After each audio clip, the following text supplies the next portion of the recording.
किसी का दर्द कोई सुनने को तैयार नहीं है। बताओ अकेला इंसान कहाँ मर जाए। जब पत्नी किसी और गैर मर्द के बाहों में सोने लगती है या गैर मर्द के बाहों में झूमने लगती है तो पति तो नर्वस हो ही जाएगा ना भैया। क्या पति इतना बड़ा लोहा थोड़ी है कि बच्चे भी संभाले, घर भी संभाले, नौकरी करने जाए और पत्नी को दूसरे के बाहों में भी सुलाए और कुछ बोले भी ना। यानी तुमको पेट भी भरे, तुम्हारे कपड़े भी खरीदे, तुम्हारी रिश्तेदारी भी देखे, तुम्हारे बच्चे भी पढ़ाए, तुम्हारी बीमारी देखे, उसके बाद फिर तुम दूसरे के बाहों में सो जाओ तो पति चुपचाप हंसता रहे। ऐसा तो नहीं होता ना। जब पत्नी दूसरे की होती है या पति दूसरे का होता है तो बच्चे चौथे के होते हैं, तीसरे के भी नहीं होते हैं, चौथे के होते हैं। अगर पत्नी को तुम्हारे बच्चों से प्यार होता तो वो खसम के बाहों में नहीं सोती।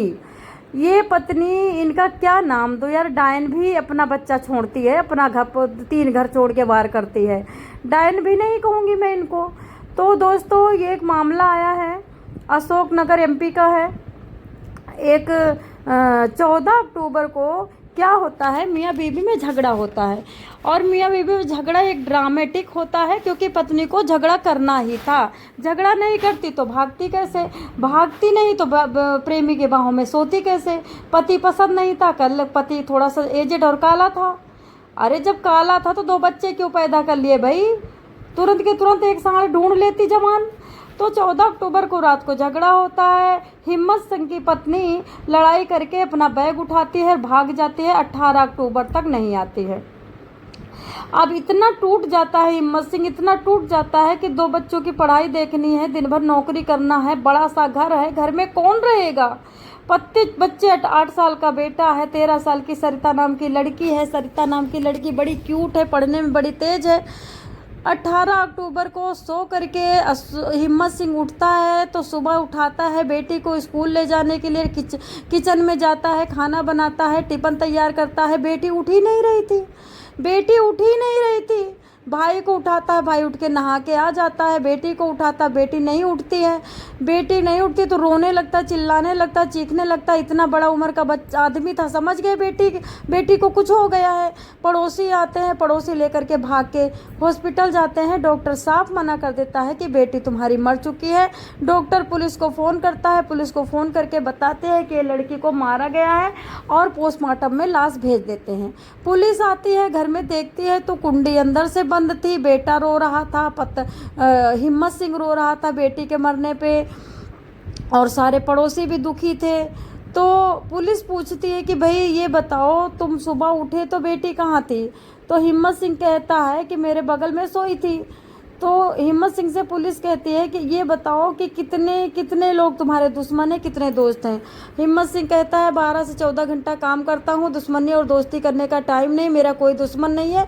मेरी 14 अक्टूबर को औरत से रात भर झगड़ा हुआ था, वो भाग गई थी अपने प्रेमी के साथ और वही आकर के मेरी बेटी को मार के चली गई क्योंकि उसको इतनी नफरत थी प्रेमी के चक्कर में। हमसे डेली झगड़ा करती थी और रात को सर साहब वही आके मार के चली गई है। अब पुलिस को दिमाग खराब कि तो अंदर से तो कुंडी बंद थी। तो फिर हिम्मत सिंह कहता देखो हमारा टेक्निकल करके दरवाज़ा है, बाहर से भी बंद हो जाता है, अंदर से भी बंद हो जाता है, ये ढीला है। और ऐसा करके गांव में होता है दोस्तों, ये सच्ची बात है। बाहर से भी बंद कर सकते हो, अंदर से भी बंद कर सकते हो, उसमें कोई सेफ्टी नहीं रहती। कुत्ता नहीं आप खाली आ सकता, चोर आ सकता है ऐसे दरवाजे में। कहता है हिम्मत सिंह कि ये दरवाज़ा खोल करके अंदर घुस गई है और मेरी बेटी को मार के चली गई। तो पुलिस कहता है जब लफड़ा तुमसे है, प्रेमी से प्यार करती है, प्रेमी के लिए दुश्मनी हो गई है तो बेटी को क्यों मारेगी, तुमको मारेगी। तो हिम्मत सिंह कहता है कि वो हमें धोखा देने के लिए, हमें परेशान करने के लिए, हमें टॉर्चर करने के लिए कुछ भी कर सकते हैं दोस्तों। इतने पे पुलिस हाँ हामी भर करके चुपचाप मुखबिर छोड़ती है। तो मुखबिर से पता चलता है कि इनकी जो पत्नी है गाँव के एक आदमी से फंसी हुई है, इनको प्यार नहीं करती है, इनको धोखा देती है, इनके पीछे घर में बुलाती थी, संबंध बनाती थी। ये बड़ा परेशान रहता था और अभी 14 अक्टूबर को रात भर झगड़ा हुआ था, सुबह बैग लेकर के भागती दिखाई दी, अभी तक नहीं आई है। अब ये सुनने के साथ ही अब बिल्कुल पुलिस इधर उधर छानबीन करता है कि मतलब कैसे पता करे, कैसे, तब तक रिपोर्ट आ जाती है।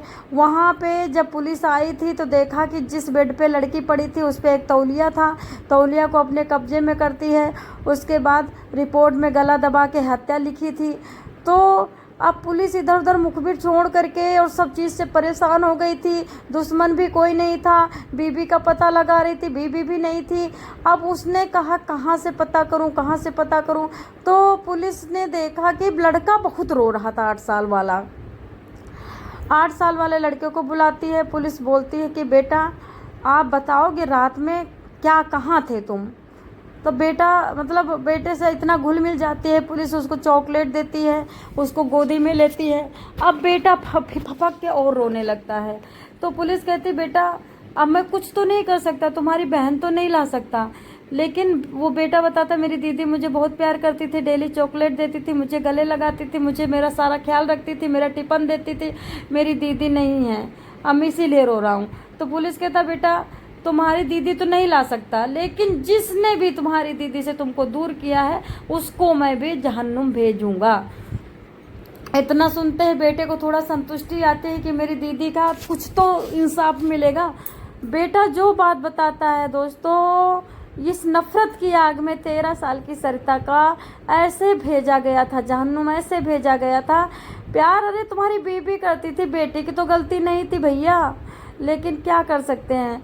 तो बेटा बताता है रात में पापा आए हैं, चिल्लाने लगे, चीखने लगे बहुत तेज से। फिर उसके बाद मेरे पापा बोले दोनों लोग खड़े हो जाओ शांति से। हम लोग खड़े हो गए, सो रहे थे, खड़े हो गए। खाना भी नहीं बना था, हम लोग भूखे थे, खाना भी नहीं बनाया खाया था। पापा लेट से आए थे, पापा खूब सारा दारू पी के आए थे। और तो पापा ने कहा कि तुम दोनों में से कौन मरना चाहोगे, क्योंकि मेरे को गुस्सा बहुत आ रहा है, मुझे बदला लेना है। ये जो भाग गई है ना दोस्तों, किसी की भी धोखा देगी वो भी डिप्रेशन में चला जाएगा। अब ये बंदा पहले पुलिस को बताया था कि देखो साहब मैं कभी सोता नहीं हूँ, डिप्रेशन में रहता हूँ। वहाँ भी पुलिस शंका में हो गई थी, पागल शायद हो आदमी, पागलपंती में कुछ किया हो। मैं तो नींद की गोली खाता हूँ, लेकिन आज को नींद को गोली नहीं खाई थी। मेरे घर में कौन घुसा था, मेरे को ऐसी सुंघाया बूटी कि मैं एकदम मरे के समान हो गया। मैं सुबह तक लेट जगा तो बेटी उठ ही नहीं रही थी। ये भी ड्रामा इसने बताया था। देखो अब बेटा क्या कहता है कि पापा ने मेरे को कहा किसको मारूं, कौन मरना चाहेगा, क्योंकि मुझे बदला लेना है इस औरत से, चाहे जो हो जाए, इसको सलाखों के पीछे भेजना है। दोस्तों कुछ गलती शासन की भी होती है, प्रशासन की। तो ये बताया था कि पहले भी मैंने बहुत FIR करवाया था अपनी पत्नी के प्रेमी के नाम, लेकिन वो पुलिस कुछ एक्शन ही नहीं ले रही थी। अब इसको प्रेमी को जेल भिजवाना था और पत्नी को जेल भिजवाना था, कैसे भिजवाता। शासन प्रशासन को थोड़ा तो सोचना चाहिए। इंसान डिप्रेशन में, थोड़ा सा तो हेल्प करो। डिप्रेशन कब मतलब आगे बढ़ जाए, कब क्या बन जाए कुछ पता नहीं है। तो दोस्तों इस तरह से वो बंदा क्या करता है, बेटी कहती पापा नहीं नहीं नहीं हम नहीं मरना चाहते, नहीं मरना चाहते, रोने लगती, लिपट जाती है, झटक देता है। फिर बेटा बताता है दीदी ने कहा ठीक है तुम मारना चाहते हो तो भाई को छोड़ दो, मुझे मार दो, मैं भाई को मेरे कुछ मत हो, मेरे भाई को छुए ना कोई। मतलब भाई को वो बहुत प्यार करती थी। इतना कह कर के भाई रोने लगता है। फिर बताता है कि पापा ने तौलिया उठाया, गला दबा दिया, मेरी दीदी वहीं पे पैर रगड़ रगड़ के ख़त्म हो गई। इतना सुनते सारे पुलिस वाले रोने लगते हैं।